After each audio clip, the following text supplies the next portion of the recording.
Inana querida, bueno, vamos a tocar entonces el tema de los cereales, ¿no?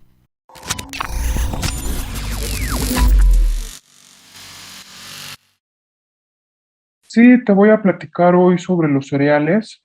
El tema con no solamente el trigo, sino también el maíz, el arroz, el centeno, la cebada y la soya no es considerado un cereal, es una leguminosa, pero también se ha utilizado en muchos países para hacer muchos alimentos derivados.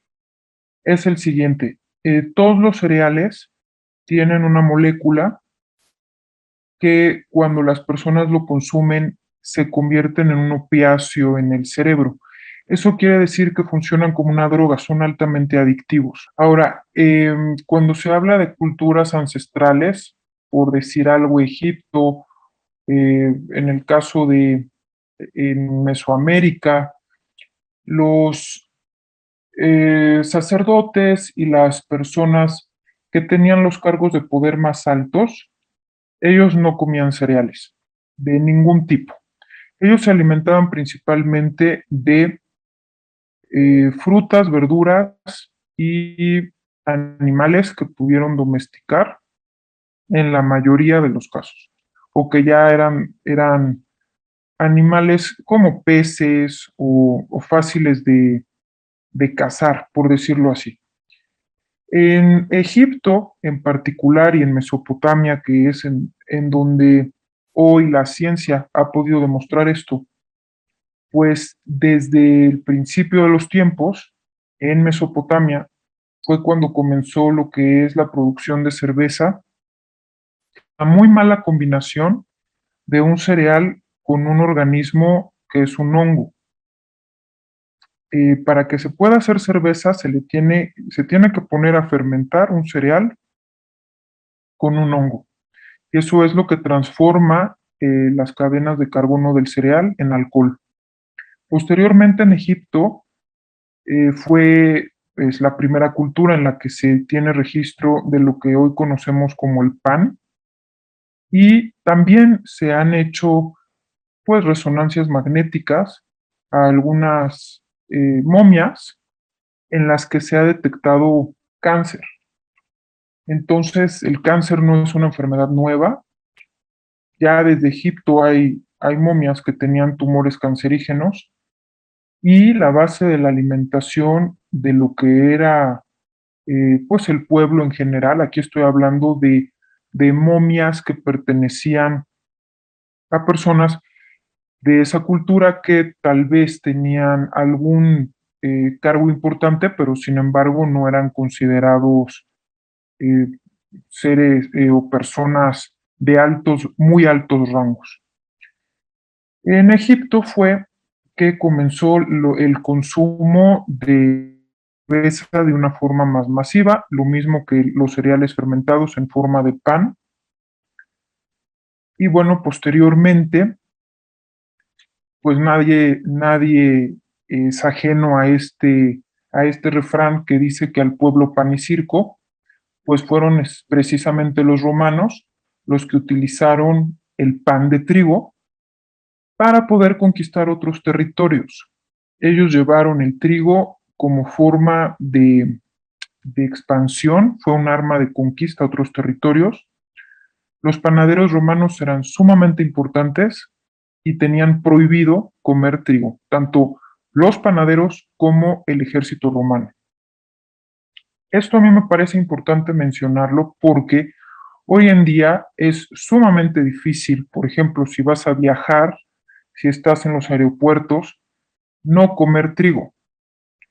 Y cada día está más expandida la utilización de este cereal por todo el mundo, no nada más en países europeos, sino que también en América del Norte, en América del Sur, y bueno, es una realidad que el trigo hoy en día no es solamente la base de la alimentación europea, sino prácticamente de un porcentaje muy alto de los países del mundo, exceptuando obviamente algunas zonas de África y de Asia, en las que también ya se introdujo el trigo de una forma importante. Entonces, el trigo por sí mismo es un cereal que fue evolucionando genéticamente solo.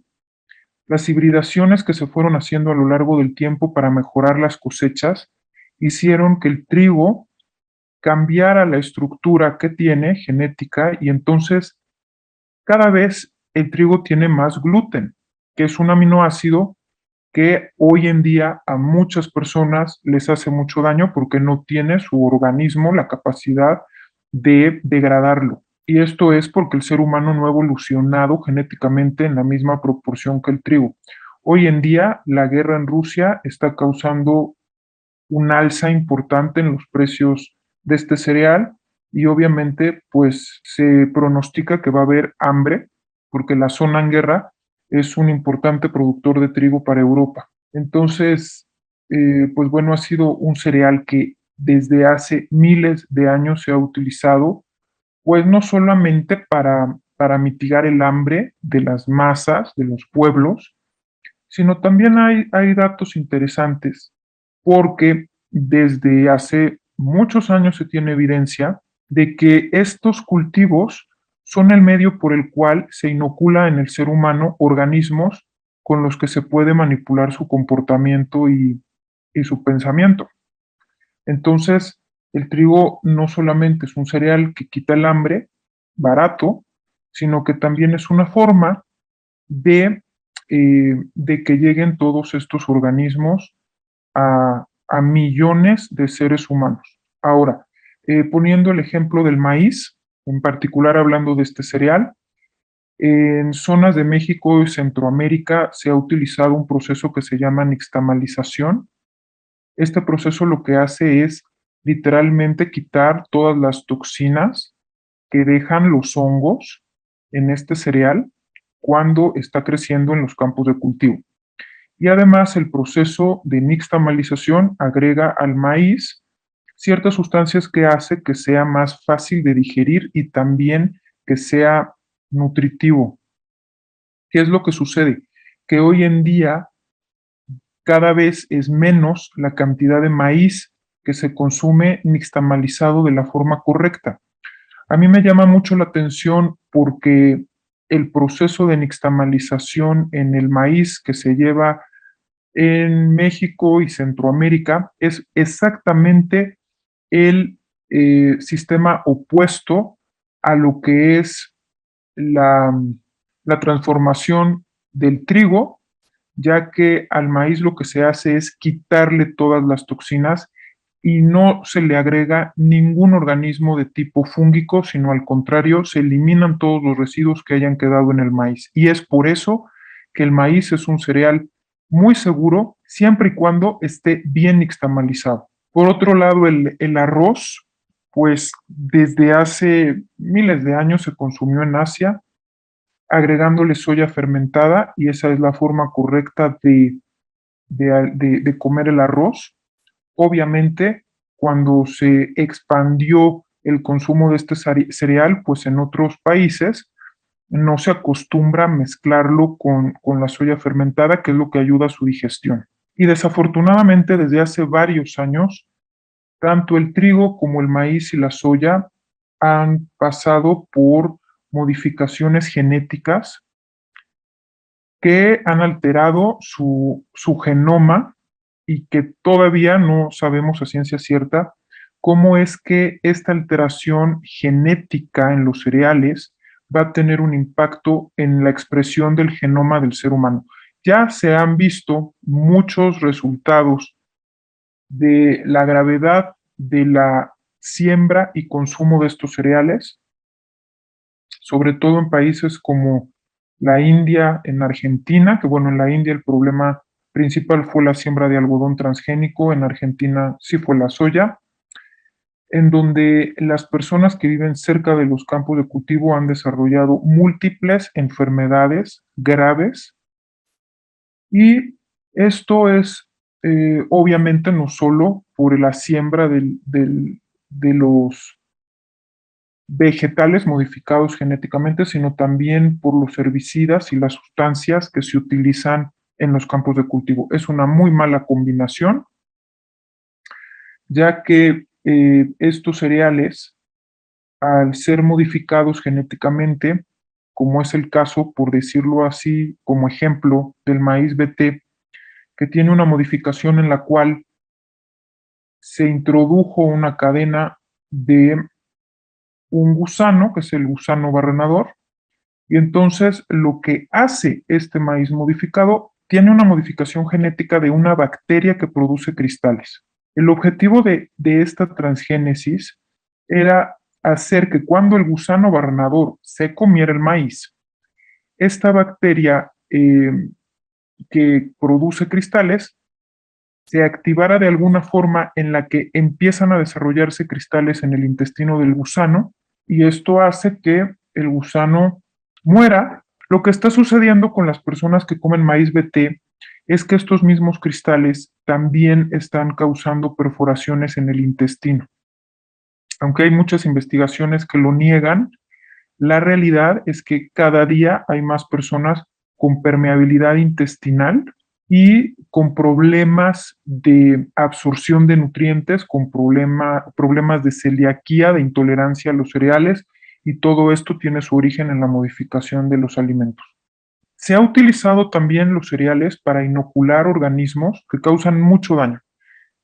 Por ejemplo, te voy a hablar de lo que es el trigo en general, que se ha utilizado desde hace cientos de años. Esto no es nuevo, hay tecnologías que se utilizan desde hace mucho tiempo para inocular en los cereales organismos y así poder modificar poblaciones completas dentro de ciertas zonas, dependiendo de la conveniencia de los que están haciendo estas inoculaciones.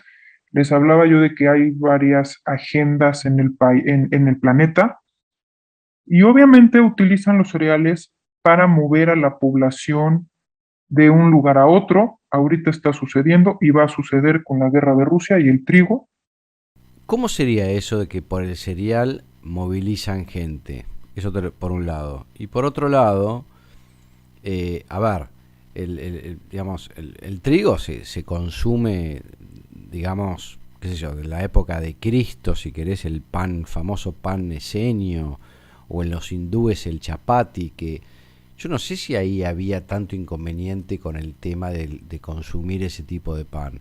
De hecho, actualmente, el problema que acá tenemos en Argentina es que el trigo tiene, no sé exactamente la cifra, pero tiene como un 40% más de gluten que la harina, digamos, de Italia, ¿no? O sea, una cosa es comer digo, ¿no? Aunque tenga gluten, pero digo, un pan, qué sé yo, que esté, digamos, de masa madre, si querés, y no el pan congelado que te venden hoy, harina 4 ceros, que no sabés qué le ponen, qué aceite, cuál es la materia grasa que usaron. Digo, porque no es solamente el trigo, es todo lo que le meten después también, ¿no? Sí, efectivamente, el trigo, como lo comentaba yo hace algunos minutos, ha evolucionado genéticamente. Las hibridaciones han hecho que tenga una cantidad de gluten mucho mayor a la que tenía hace muchos años. El tema es que el trigo, antes, por ejemplo, si hablamos del pan ácimo, ese pan no tiene levadura. Pues en ese pan no se agregaron hongos. En un pan de masa madre sí se agregan hongos, que es la levadura, para inflarlo. Por supuesto que sí, no es lo mismo el trigo de ahora que el trigo de hace 2000 años. Ahora, ¿cómo es que lo utilizan? Hay brotes de organismos que muchas veces no se sabe su causa en los campos de cultivo.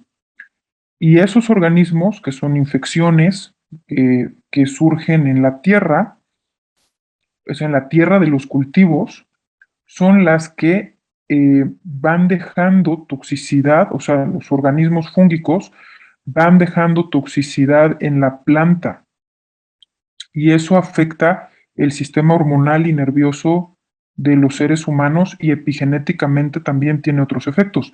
Y esto tiene cientos de años que está sucediendo. No es nuevo, es una forma en la que, aunque pareciera que es una reacción de la naturaleza, hay muchas dudas porque han sido brotes de organismos de los cuales no se tenía antecedentes. Entonces, es como si de pronto aparecieran de forma espontánea organismos en los campos de cultivo, principalmente de los cereales, que causan hambrunas y entonces eso hace que la gente se tenga que ir de ese lugar porque no se puede sembrar, como pasó, por ejemplo, en Irlanda, que fue cuando empezaron a consumir papa en vez de cereales. Entonces esto ha pasado en varias zonas del mundo, haciendo cambiar los hábitos alimenticios o causando migraciones masivas. También es en campos de cultivo en donde, por ejemplo, las ratas se pueden infectar de ciertas toxinas y después empiezan estos problemas como puede ser el sudor inglés, que fue una enfermedad que mató a hombres jóvenes en edad fértil y así como apareció, así desapareció. No se sabe la causa de, de esa enfermedad, pero sí se tienen evidencias de que esto se pudo haber originado en contaminaciones en los campos de siembra de cereales. Y fue así como las ratas lo transmitieron. Y así como apareció, así desapareció. Entonces, así ha pasado varias veces en la historia. Ahora, si hablamos del tema del maíz en México, Centroamérica, pues se sabe que hay organismos que causan cierta toxicidad que si se queda en el maíz y no está bien nixtamalizado, va a causar problemas como la diabetes, que en México por lo menos es una enfermedad que tiene un índice muy alto en la población. También enfermedades del tubo neural, como es el meningocele, que es la espina bífida, y todo esto tiene que ver con el maíz mal nixtamalizado. Poco se habla de esto, o nada, pero tiene mucho que ver eh, estos organismos con muchas enfermedades que se están manifestando de forma masiva. En el caso del trigo y enfermedades como el cáncer, por ejemplo, tenemos el caso de que en la Segunda Guerra Mundial, cuando se hizo el Plan Marshall de reconstrucción de Japón después de las bombas atómicas, se especificó que se iban a llevar donas a Japón. Esto es pues una decisión que es un poco sorprendente cuando estamos hablando de que pues van a reconstruir un país, como por qué llevarían donas. Y desde que empezaron a comercializarse donas de trigo en Japón, fue que empezó a manifestarse el cáncer en el estómago y el esófago y el colon en este país. Antes de eso, los índices de cáncer eran mínimos. Entonces, ¿por qué se pondría en un plan de reconstrucción llevar donas a un país como Japón? Eso es ridículo. Y esto va de la mano también con el consumo de los lácteos, porque la mezcla de cereales con lácteos pues no es nada beneficiosa. Tú bien lo mencionaste, no es solamente el trigo, sino es la cantidad de procesos químicos que conlleva su industrialización alimentaria y todo con lo que se combina también, ¿no? Como azúcares procesados y otros alimentos, como es el caso de la leche.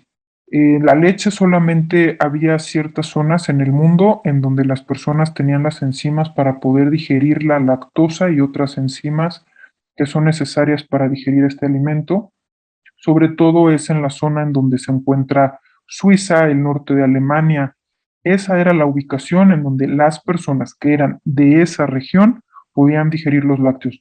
Obviamente, cuando pasa la Segunda Guerra Mundial y comienza la Revolución Verde y hay una sobreproducción alimentaria y no saben qué hacer con tanta leche, pues entonces convencen a la población de que la leche es un alimento necesario para crecer, para tener huesos fuertes, y esto empeora cuando empiezan a utilizar hormonas para producir más leche de forma más barata y entonces empiezan a subir los niveles de cáncer.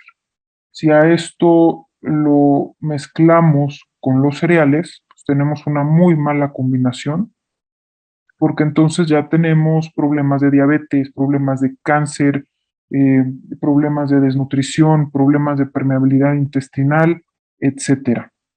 Y ahora lo que ya se sabe es que todos estos eh, cereales, específicamente el trigo, que es el que tiene mayores cantidades de gluten, que son muy difíciles de digerir, van transformando la flora intestinal, que es en el intestino, en donde se encuentra un porcentaje muy alto de los nódulos linfáticos. ¿Esto qué quiere decir? Que el sistema inmune del ser humano está en el intestino. Si el intestino no funciona bien, vamos muy vulnerables a enfermedades como la de la última pandemia, y es importante que sepan que cuando el cuerpo humano tiene altas cantidades de levaduras, que son hongos, es a través de estos organismos que más fácilmente se van a reproducir los virus que nos enferman. Entonces, entre menos cantidades de azúcar y cereales comamos en nuestra vida diaria, menos levaduras vamos a tener habitando nuestro intestino y menos susceptibles a enfermarnos pues, de cualquier virus o bacteria que requiera o que se pueda favorecer de levaduras para reproducirse. Entonces, eh, pues estos organismos que son las levaduras, los hongos microscópicos, para poder vivir adentro de nuestro cuerpo necesitan alimento, y lo que más los favorece son los cereales, los lácteos y el azúcar procesado. Entonces, no es casualidad que toda la alimentación de hoy en día esté basada en cereales. Digo, esto tiene miles de años así, pero cada día tenemos menos acceso a otro tipo de alimentos porque son mucho más caros. Entonces, lo único que está pasando es que están haciendo a la población cada vez menos dotada de nutrientes, con una flora intestinal que favorece la reproducción de virus, bacterias y otras infecciones. Y además, pues desafortunadamente, si hablamos de, por ejemplo, el arroz transgénico, que supuestamente el arroz amarillo iba a tener altos niveles de vitamina A, pues eso no tiene ningún sentido de ningún tipo, porque para que se absorba la vitamina A se necesita vitamina D. Y si la persona no tiene en su cuerpo altos niveles de colesterol bueno y un alto consumo de grasa de buena calidad, no va a absorber la vitamina D y por lo tanto tampoco va a absorber la vitamina A. Entonces, no hay justificación para la gran mayoría de los experimentos genéticos en cereales, y esto ya sin hablar obviamente del tema de que todos los cereales y todas las plantas que son transgénicas no se pueden reproducir. Y eso hace que la seguridad alimentaria esté en manos de muy pocas personas. Si esto, que es un problema grave, no lo podemos comprender, pues va a ser muy difícil que se pueda resolver. Pues lo ideal es no consumir ningún tipo de cereal ni alimento transgénico. Sí, ojo que hay estudios ahora que indican que la vitamina D3 se puede consumir sin grasa digamos, y actuaría igual. Esto es algo nuevo. Sí, eso hay muchos estudios de así, pero la realidad es que hay que investigar quién los está financiando, porque si atrás de esos estudios hay algún interés económico específico, yo tendría mis dudas. Hay que investigar siempre quién está financiando estas investigaciones. En el 90% de las investigaciones siempre hay alguien que financia, ¿no? No, siempre hay algún Así conflicto es. de interés, ese es el gran drama. Pero bueno, de todas maneras, digamos, si actúa es buenísimo porque no necesitas consumir algo graso.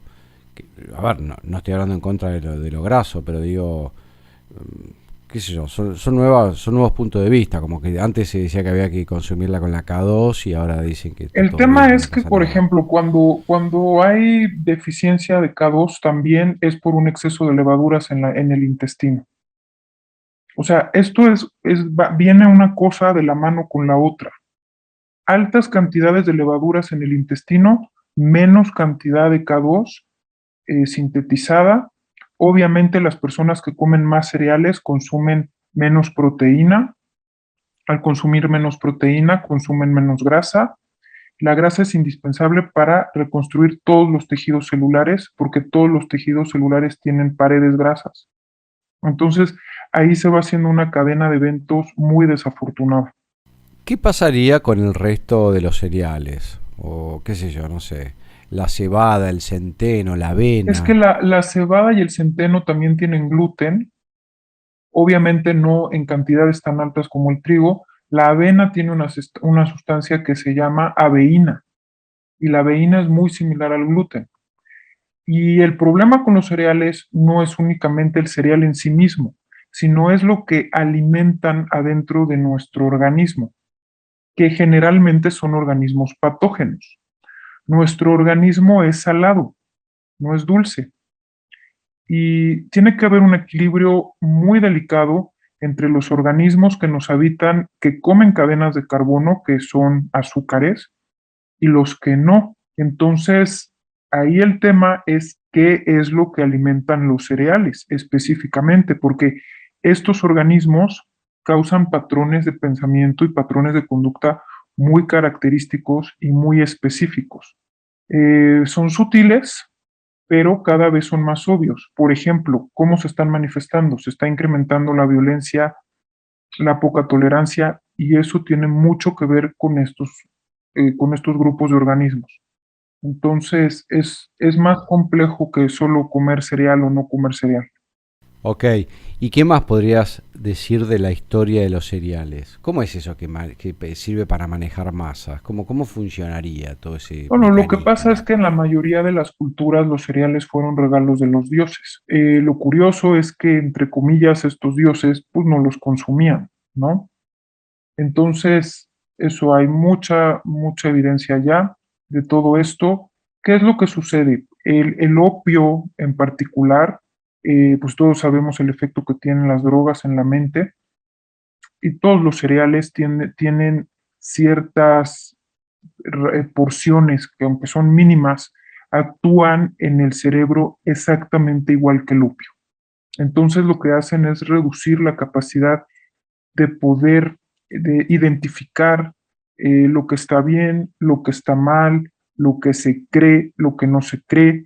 Y bueno, si hablamos más allá de esto, pues hay religiones, como es la religión católica, que ha utilizado el trigo como, como pues una insignia de lo que es el bien, lo mismo que el alcohol, porque de ahí viene el trigo, o sea, la sangre y el cuerpo de Cristo, pues es el pan y el alcohol, que es una muy mala combinación, hablando nutricionalmente. Entonces, hay muchas personas que van a decir que se ha comido pan desde siempre y alcohol también, y que el alcohol, una copa de alcohol beneficia al corazón, y sí, eso es así. ¿Qué es lo que está pasando ahora?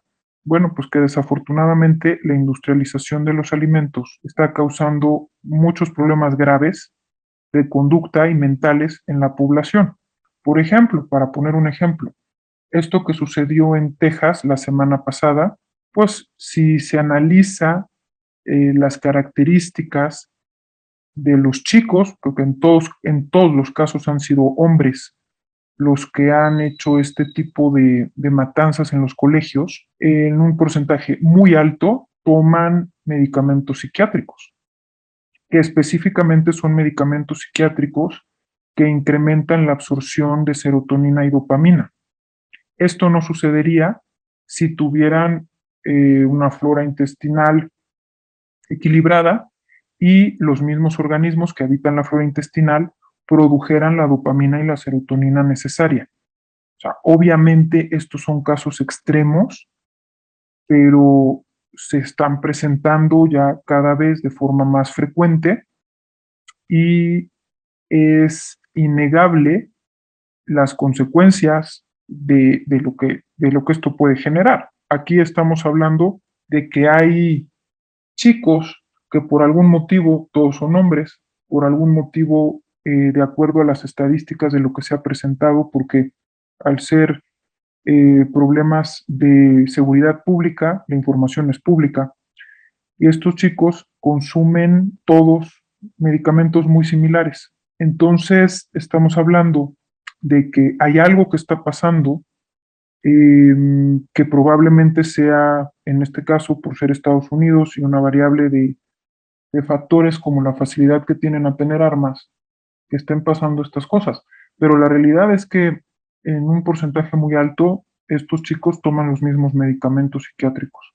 Entonces eso da mucho para reflexionar, porque se sabe que, de acuerdo a investigaciones que se han hecho, un cambio de alimentación en la que se eliminan los cereales, los azúcares y los lácteos, reduce considerablemente la necesidad de este tipo de medicamentos. Entonces algo no está teniendo lógica cuando hablamos del comportamiento de las personas. Y ya si lo llevamos a casos más extremos, pues tenemos el caso, por ejemplo, de Honduras, que pues hubo unos brotes bastante fuertes de personas con tendencias caníbales por infecciones en los plátanos, ¿no? Por ahí empezó todo esto. ¿Y de dónde salieron esos organismos? Porque fue una contaminación de tipo biológica. Entonces, ¿de dónde salieron estos organismos? ¿Cómo llegaron a los plátanos? Después se lo comen estas personas y empieza a haber unas eh, olas de violencia espeluznantes, de, de escenas de canibalismo que empiezan a mover a la población y empezaron las migraciones de Centroamérica a Estados Unidos precisamente por eventos de este tipo de inseguridad y violencia. Sí, de todas maneras, hablando de lo que pasó en Estados Unidos, yo desde que tengo memoria, siempre en Estados Unidos hubo casos así, francotiradores, o sea, digo, ¿no? Habría que ver si estadísticamente está viendo más ahora que antes, lo mismo que la población, digamos, de los niños tienen niveles altísimos de obesidad, y eso sí cada vez más. Pero bueno, el tema de la disbiosis y la microbiota me parece que está alterada en el 90% de la población mundial. Y acá en Argentina no pasa esto de los francotiradores o que alguien que entra a un colegio. Entonces me parece que también habría que analizar la idiosincrasia también de los países, ¿no? Sí, eso es algo local, porque recuerden que todo lo que tiene que ver con la alimentación y estos organismos es local.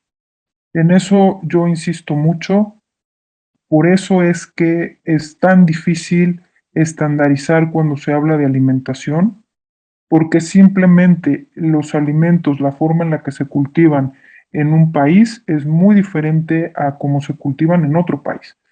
Aquí yo lo menciono porque definitivamente es algo que está pasando en Estados Unidos, afortunadamente no está pasando en otros países.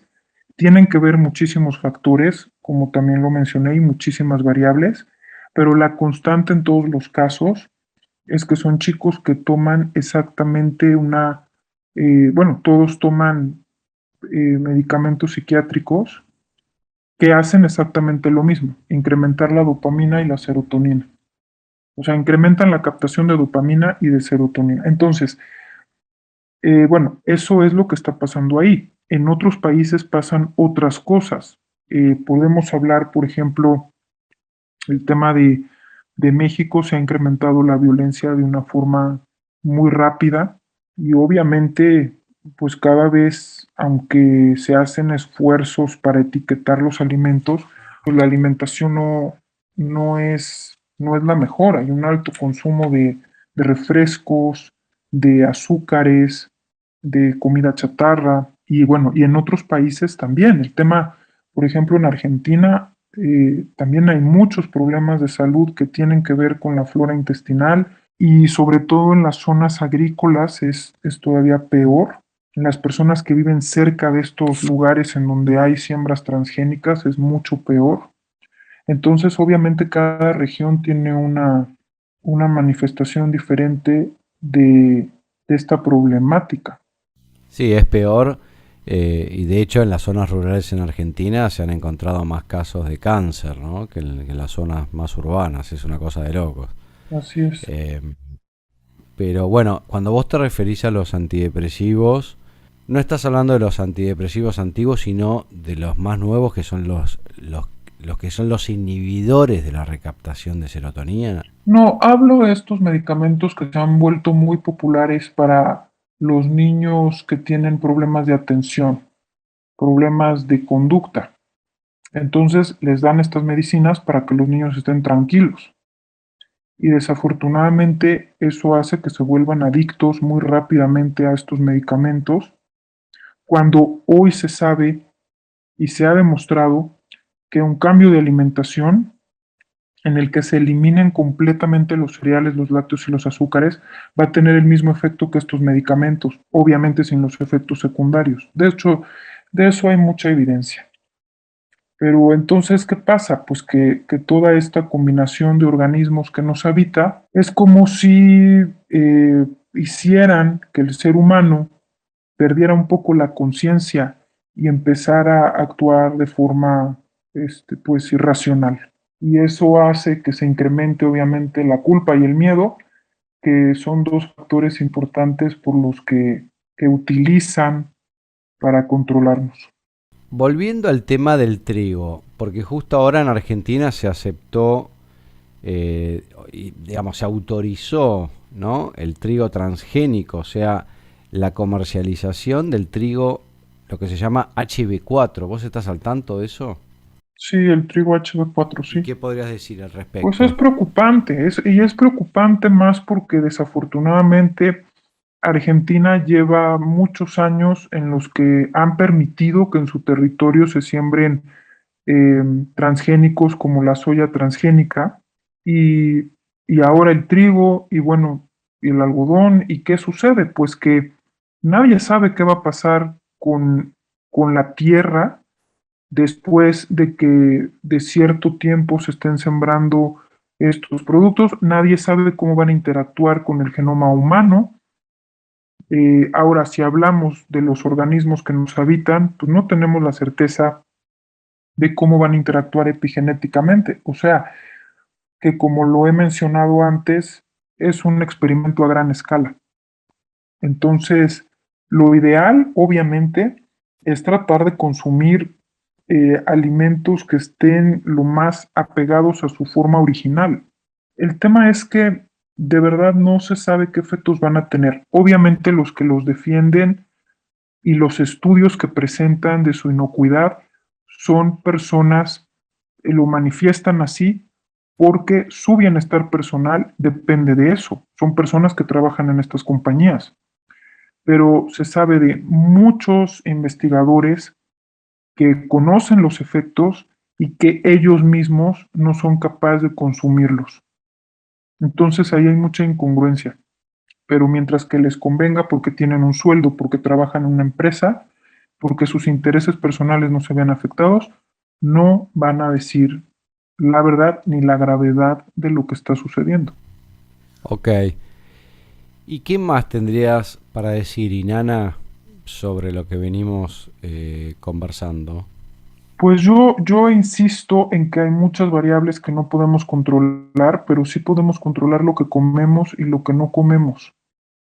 Entonces, si las personas que nos escuchan, yo los invito a que investiguen más, hay mucha información ya disponible y que cuidan lo que comen, porque no podemos controlar el aire que respiramos o la radiación, las ondas electromagnéticas, hay muchas cosas que no podemos controlar, pero comemos y lo que no comemos, eso sí es algo que es algo, o sea, que nosotros podemos decidir. Entonces, yo los invito a que reflexionen y sobre todo el tema de que, y yo vuelvo a insistir con esto, no algo que está funcionando en un país como Inglaterra va a funcionar en un país como Perú o algún método alimentario que está funcionando, por decirlo, en Canadá, va a funcionar forzosamente en México o en España. Y esto es algo que yo recalco porque hay muchas dietas que se ponen de moda o corrientes alimentarias que se ponen de moda y entonces pensamos que hay que adoptarlas porque en otro país que supuestamente son más avanzados que nosotros está funcionando, pero no es así. La realidad es que no es así. La tierra de cultivo que hay en otros países, como en Europa, es diferente a la tierra que hay en México, Centro y Sudamérica, Estados Unidos, Canadá. No es la misma tierra, no tiene los mismos nutrientes, entonces no necesariamente va a funcionar lo mismo en un país que en otro. Yo insisto mucho en eso y no necesariamente un tipo de alimentación va a favorecer a toda la población. Yo sé que hay muchas personas que no quieren comer alimentos de origen cárnico porque los animales sufren, pero en estricto sentido también las plantas sufren y también obviamente de otra forma, ¿no? Porque no va a llorar una manzana, pero, pero es así, o sea, son seres vivos y la realidad es que aunque no nos guste, eso ya está más que demostrado. Entonces hay muchas personas que me dicen que ellos son veganos y tienen muy buena salud y está muy bien. También hay muchos veganos que tienen muchos problemas de salud. Hay personas que dicen que el problema de los veganos que se enferman es que no se saben suplementar o no saben utilizar complementos. Pero en realidad, si están comiendo alimentos que no lavan bien, porque ya hablaremos otro día de ese tema, pues todos esos alimentos, aunque sean orgánicos, van a estar llenos de parásitos. Y los parásitos son un problema de salud mundial grave. Entonces, eso no importa que sea orgánico, no importa que lo laven 100 veces, hay huevecillos, hay larvas eh, y hay esporas que se pueden quedar en estado de latencia y cuando se los coman van a proliferar y pueden hacer mucho daño. Entonces hay muchas cosas que considerar cuando se habla de alimentación y de salud física y mental. ¿Qué recomendás para desparasitarse? Bueno, aquí otra vez este es un tema un poco complicado porque depende de en qué lugar se encuentren. Los parásitos son locales, no son los mismos parásitos los que va a haber en Canadá que los que va a haber en Uruguay. Entonces, la recomendación es que busquen los desparasitantes que se han utilizado por muchos años en su comunidad y utilicen eso, porque muy probablemente eso es lo que funciona, sobre todo los de origen natural. Ok. Bueno, gracias, Inana. Gracias, gracias a ti.